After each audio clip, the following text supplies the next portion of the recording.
Hi Ingram class of 2026. Welcome to your almost a senior meeting.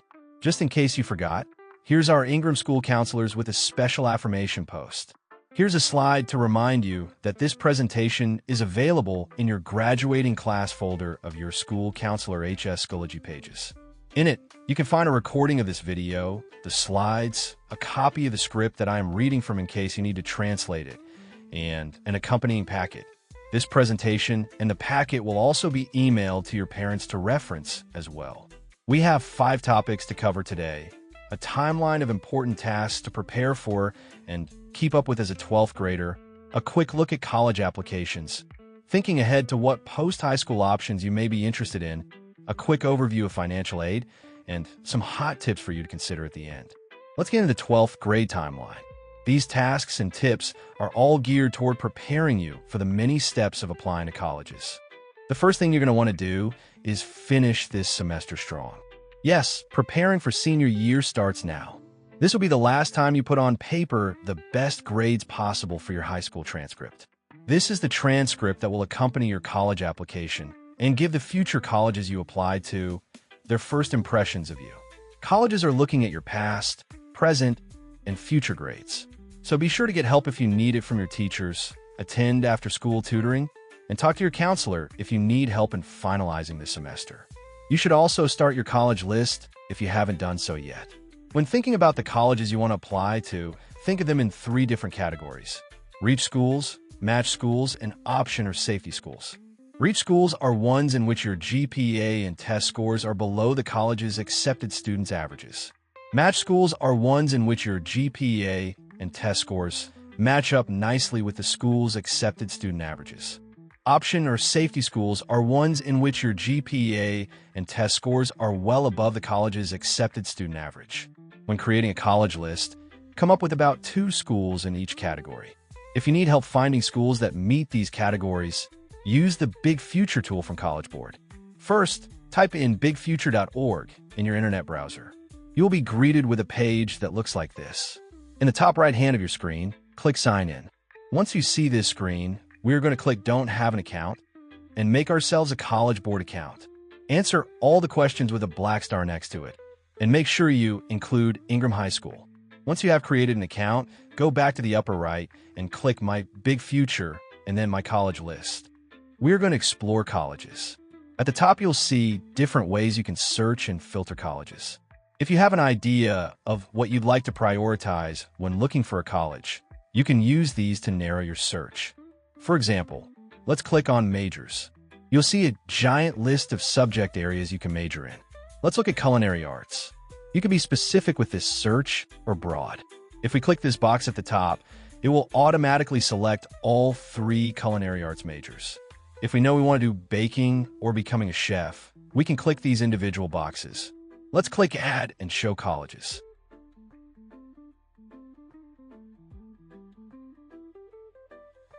Wow, there are 402 colleges with a culinary arts major. There's colleges in Big Rapids, Michigan, Bossier City, Louisiana, so many schools. But all of these so far are out of state. Let's see if we can find something a little bit closer to home. I'm going to scroll back up and click Location. Click States and Territories and type in Washington. Click Washington, and then click Show Colleges. Oh look, 17 colleges. This first one is in Spokane. Lakewood is a bit closer to home, but still way down south. Bellingham might be the same distance away from home, but up north this time. Wow, Port Angeles is on the Puget Sound. We got Tacoma, and oh, we have Seattle. We've also got Renton. Those are really close to where I live right now. Let's just keep scrolling to look at the other schools. Oh, there's another Seattle college, Kirkland, Linwood. Okay, let's pick a school to look at. How about Seattle Central College? Apparently, it's a 4-year public college. It looks like most people pay about $8,000 each year to go to school here. That's really affordable. But I know I can also go here for free if I do all my Seattle Promise steps during senior year. Okay, I want to consider this school and add it to my college list. I'm going to click Save College so that it's saved to my account. Let's look at another college. How about Lake Washington? I know this is a technical college. It looks like this is also a 4-year public college, and most people pay about $10,000 to go here.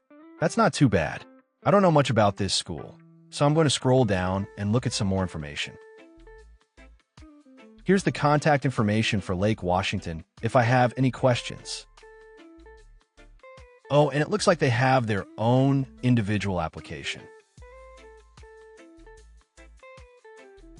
I don't know if I like this college or not, but I'll save it so I can decide later. The last way you can research different colleges is to attend college visits offered at Ingram. Now, juniors, I'm here to tell you that this upcoming summer will be the most important summer in regards to your academic life. This is the moment you need to fully pay attention and take this advice of using your time wisely this summer. Once you have your college list, research what each school requires you to include with your application. Research all aspects of the applications for every school you plan to apply to, so nothing is left out. Each school is different, so there may be something extra that you need to prepare. If there are any schools that you aren't sure if you want to apply or not, maybe consider taking a trip to visit the college campus. Visiting the college you want to apply to will help you and your family decide if the college is a good fit for you. And remember, keep track of all the deadlines for each application. Once you have all your schools, create an account with Common App. We will go over what Common App is later in this presentation. We highly recommend getting started on creating solid drafts of personal essays, college applications, and scholarships. I'm serious. Pay attention. The summer will fly by, and if you don't use this time to make big strides in essay writing and college scholarships, you will miss out on scholarships. College is expensive, and you all need help to pay for it. Here are important items to note. In the packet that accompanies this presentation, there are great resources available to help you through this process. Again, you only have to create a draft that you feel good about. In the fall, you can ask your teachers and counselors for help in editing your final drafts. Fall 2025 is when the college application process will begin. Plan to attend college visits in the first 3 months of your senior year. If a college is coming that you plan to apply to, it is a good idea to meet the college representative. They may be the person that reads your application, so it is a good idea to meet them and ask a few questions.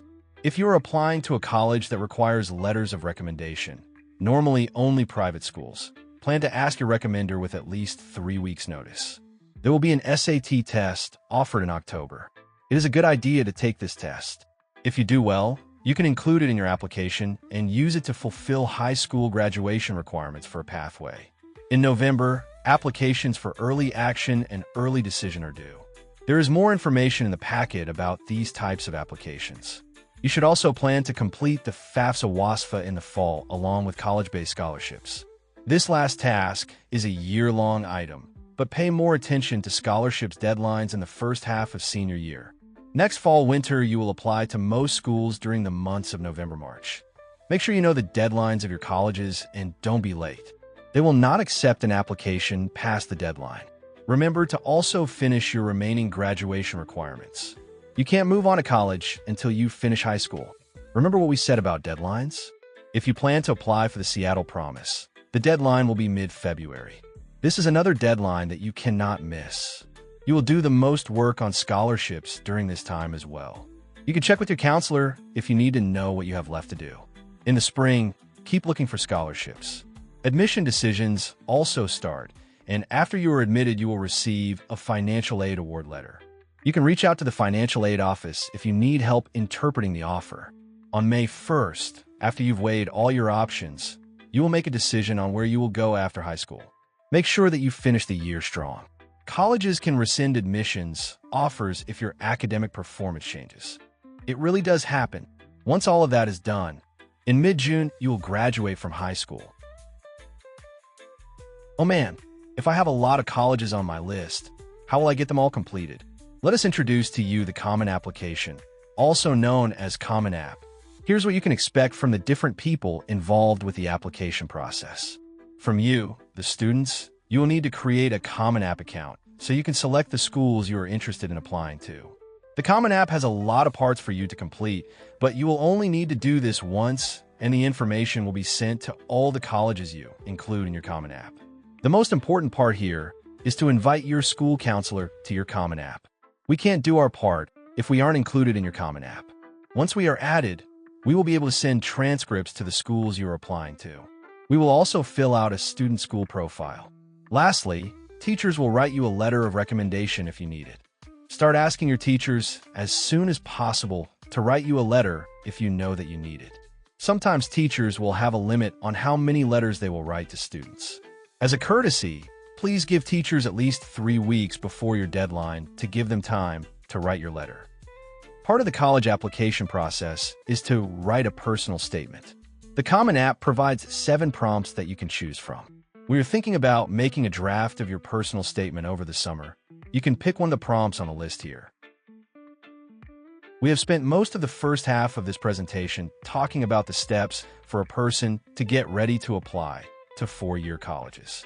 We want to remind everyone that there are many choices a person can make after high school in order to attain a satisfying career path. Here are some options available to you when you graduate from Ingram. What is really important to note is that there isn't one set path to achieve your dream career path.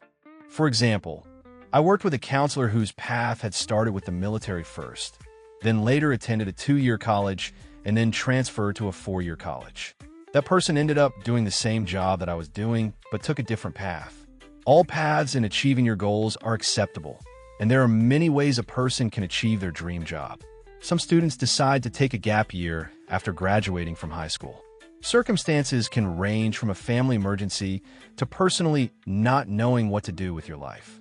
It's okay to take a break, but please talk to your counselor soon so you can come up with a plan for when you decide it's time to work toward your career goals. Apprenticeships are a clear path to a livable wage and a rewarding career. The average journey-level professional in Washington earns over $80K per year. Apprenticeships combine classroom studies with on-the-job training supervised by a trade professional.